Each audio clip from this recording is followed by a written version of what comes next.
Da Nang, Vietnam, Reuters. A U.S. aircraft carrier arrived in Vietnam on Monday for the first time since the end of the Vietnam War, dramatically underscoring the growing strategic ties between the former foes at a time when China-Euro trademark's regional influence is rising.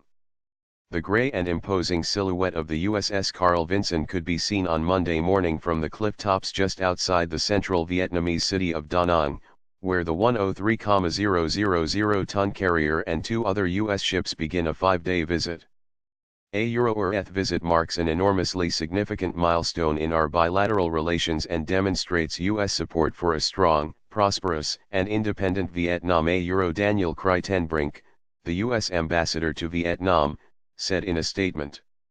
A Euro through hard work, mutual respect, and by continuing to address the past while we work toward a better future, we have gone from former enemies to close partners. A Euro. The arrival of the Vinson marks the biggest U.S. military presence in Vietnam since 1975, but it also illustrates Hanoi Euro trademark's complex and evolving relationship with Beijing over the disputed South China Sea.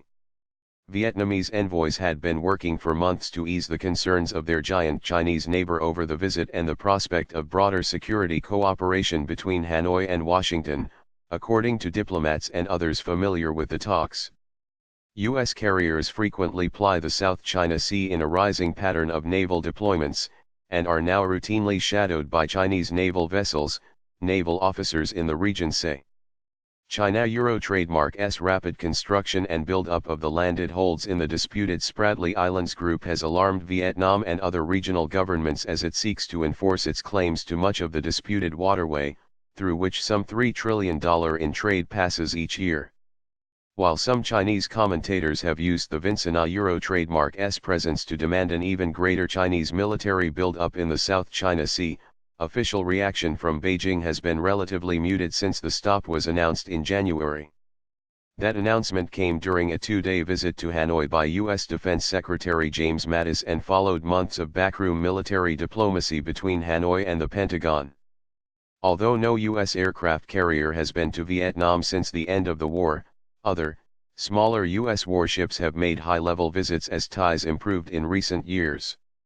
That includes a 2016 visit by submarine tender USS Frank Cable and guided missile destroyer USS John S. McCain to Cam Ranh Bay, a crucial logistics complex during the Vietnam War. A U.S. Navy band will play a concert in Da Nang during the Vinson-Euro trademark's visit, and sailors from the carrier are scheduled to spend time at a treatment center for people who were exposed to Agent Orange chemicals during the war.